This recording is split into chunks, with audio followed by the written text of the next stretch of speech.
इसलिए मैं जेल से निकलने के बाद सबसे पहले मैं उस भूमि को नमन करना चाहता हूँ, चूमना चाहता हूँ जिस भूमि ने दशरथ मांझी को जन्म दिया। उस पहाड़ को चूमना चाहता हूँ जिस पहाड़ ने भी दशरथ मांझी के हिम्मत और हौसला के आगे जो है रास्ता छोड़ दिया कि हाँ भाई दशरथ, तुम तोड़ दो मेरे सीने को और बीच से रास्ता बना दो और दिखा दो पूरी दुनिया को कि एक मांझी था जिसने छेनी हथौड़ी के दम पे पूरे पहाड़ को तोड़ के और रास्ता बना दिया। माइक कभी नहीं छोड़ूंगा, ये हाथ में इतना ताकत है कि ये माइक को कभी नहीं छोड़ेगा, माइक उठाया रहेगा, तो माइक को मैं नहीं छोड़ने वाला हूँ। किया है। घर आप जाएंगे, माता जी से आप मुलाकात करेंगे करीबन 9 महीने बाद, एक प्रत्यक्ष रूप से सामने से बैठ के बातचीत होगी अच्छे से, तो क्या उनके लिए 2 शब्द क्या होगा? बस इतना बात जानिए कि दुनिया में माँ के जैसा कोई नहीं, बस इससे ज़्यादा मैं कुछ नहीं कहूँगा। अगर मेरी माँ नहीं होती तो आज मैं जेल से बाहर नहीं होता, आज मैं इस मुकाम पे नहीं होता। सबको जब तमिलनाडु लेके जाया गया तो तमिलनाडु में क्या कुछ हुआ वहाँ पर? क्योंकि मनीष कश्यप आप लोगों को कुछ दिनों के बाद देखने को मिल जाएगा, 1-2 साल इंतज़ार कीजिए, सब चीज़ जो है वेब सीरीज के माध्यम से देखने को मिल जाएगा। अनी का जो है तबीयत ख़राब था, एम्स में इलाज चल रहा था, मैं जेल चला गया, उसके बाद से इलाज भी बंद हो गया उनका, फिर मैं निकला हूँ, मैं इलाज कराऊंगा उनका। नमस्कार, सस्टॉक देख रहे हैं आप और मैं हूँ आपके साथ आशुतोष उपाध्याय। मनीष कश्यप जो हैं आज बेऊर जेल से रिहा हो गए और रिहा होने के बाद हजारों की तादाद में जो समर्थक हैं उनको देखने पहुंचे थे।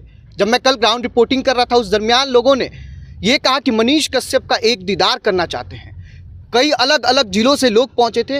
अब हमारे साथ मनीष कश्यप हैं, पहला इंटरव्यू है इनका सस्टॉक पे और हम इनसे बातचीत करेंगे कि आखिर 9 महीने के बाद आखिर जो आगे का समय होगा उसमें क्या कुछ ये करेंगे। रहे वनवास काट कर आए हैं, लोग कह रहे वनवास रहा आपका, अब आगे का जो काम होगा बिहार वासियों के लिए, देशवासियों के लिए, वो कौन सा कार्य मनीष कश्यप एक दृढ़ संकल्प के साथ लेके चल रहे हैं? बिहार का डीएनए है और बिहार का डीएनए का मतलब यही है कि अपने आप को राज्य के लिए, देश के लिए, समाज के लिए न्यौछावर कर दो। और हम लोग जो है अपना राज्य का काम और देश का काम लगातार करते रहेंगे, पहले भी करता था और आगे भी करता रहूँगा।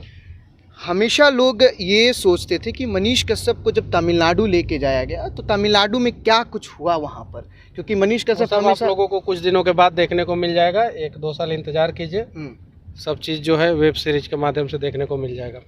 देखिए बड़ी बात है, वेब सीरीज़ के माध्यम से आप सबों को देखने को मिलेगा, लेकिन एक प्रश्न आपसे रहेगा कि लोग ये भी पूछ रहे कि क्या मनीष कश्यप अब फिर से पत्रकारिता करेंगे, फिर से माइक उठाएंगे? माइक कभी नहीं छोड़ूंगा, ये हाथ में इतना ताकत है कि ये माइक को कभी नहीं छोड़ेगा, माइक उठाया रहेगा, तो माइक को मैं नहीं छोड़ने वाला हूँ।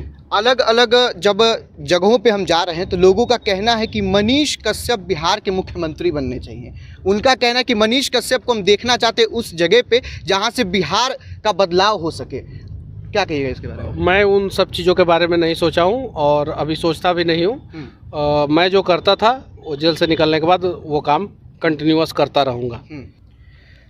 अभी आप तुरंत जेल से रिहा होने के बाद दशरथ मांझी के गांव पे पहुंच रहे हैं, अपने घर न जाके वहां जा रहे हैं, आखिर क्या कारण है? उस मिट्टी को चूमूंगा जिस मिट्टी ने दशरथ मांझी जैसे लाल को पैदा किया था, और उन्होंने जो है 20 साल में उनके गाँव के लोग, समाज के लोग, राज्य का नेता, सिस्टम किसी ने साथ नहीं दिया और 20 साल में अकेले दम पे छेनी हथौड़ी लेकर जो है उस पहाड़ को तोड़ दिए। तो हम लोगों को उनसे बहुत कुछ सीखने को मिलता है कि जीवन में कितनी भी बाधाएं आ जाए आप उससे घबराओ मत, बस छेनी हथौड़ी लेकर भीड़ जाओ, चाहे कितना भी बड़ा समस्या रूपी पहाड़ जीवन में क्यों ना खड़ा हो जाए, एक ना एक दिन वो समस्या रूपी पहाड़ जरूर टूट जाएगा। इसलिए मैं जेल से निकलने के बाद सबसे पहले मैं उस भूमि को नमन करना चाहता हूँ, चूमना चाहता हूँ जिस भूमि ने दशरथ मांझी को जन्म दिया। उस पहाड़ को चूमना चाहता हूँ जिस पहाड़ ने भी दशरथ मांझी के हिम्मत और हौसला के आगे जो है रास्ता छोड़ दिया कि हाँ भाई दशरथ, तुम तोड़ दो मेरे सीने को और बीच से रास्ता बना दो और दिखा दो पूरी दुनिया को कि एक मांझी था जिसने छेनी हथौड़ी के दम पे पूरे पहाड़ को तोड़ के और रास्ता बना दिया। तो क्या फिर से मतलब मनीष कश्यप उन भ्रष्टाचारियों को उसी तरीके से समाप्त कर पाएंगे जिस तरीके बिहार में माउंट एवरेस्ट से भी ऊंचा जो है वो भ्रष्टाचार रूपी पहाड़ है, उस पहाड़ को तो तोड़ना है और उसके लिए मैं लगातार प्रयास करता रहूँगा और मुझे उम्मीद है कि जितने भी बिहार के लोग हैं वो सभी लोग प्रयास करते रहेंगे और सभी लोग मिलके जो है ना बिहार में जो भ्रष्टाचार रूपी पहाड़ है उसको तोड़ देंगे।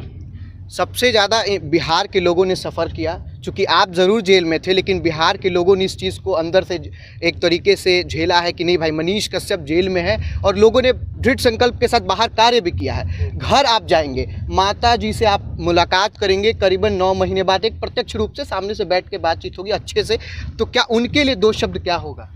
बस इतना बात जानिए कि दुनिया में माँ के जैसा कोई नहीं, बस इससे ज़्यादा मैं कुछ नहीं कहूँगा। अगर मेरी माँ नहीं होती तो आज मैं जेल से बाहर नहीं होता, आज मैं इस मुकाम पे नहीं होता।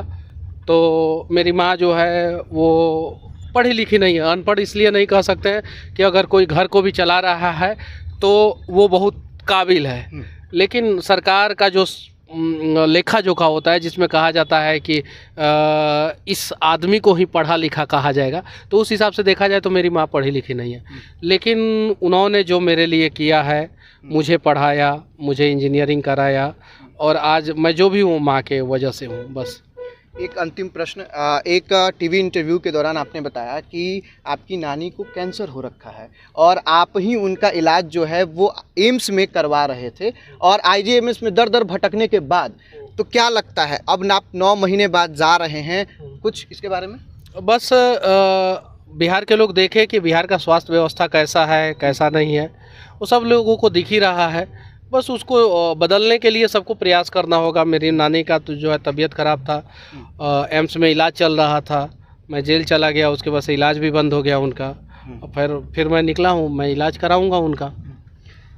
देखिए, अभी हमारे साथ मनीष कश्यप जी थे, जो कि अभी आज बेऊर जेल से रिहा हुए, और अब कुछ ही दिनों के बाद से एक तरीके से आप कह सकते हैं कि पूरे बिहार वासियों के बीच में उसी गरज के साथ माइक उठाकर रिपोर्टिंग करते हुए उस अंदाज में आप देख सकेंगे। फिलहाल आपकी क्या राय है, कमेंट बॉक्स में लिख के ज़रूर बताइएगा। आप देखते थे सच टॉक, मैं आपके साथ आशुतोष, धन्यवाद।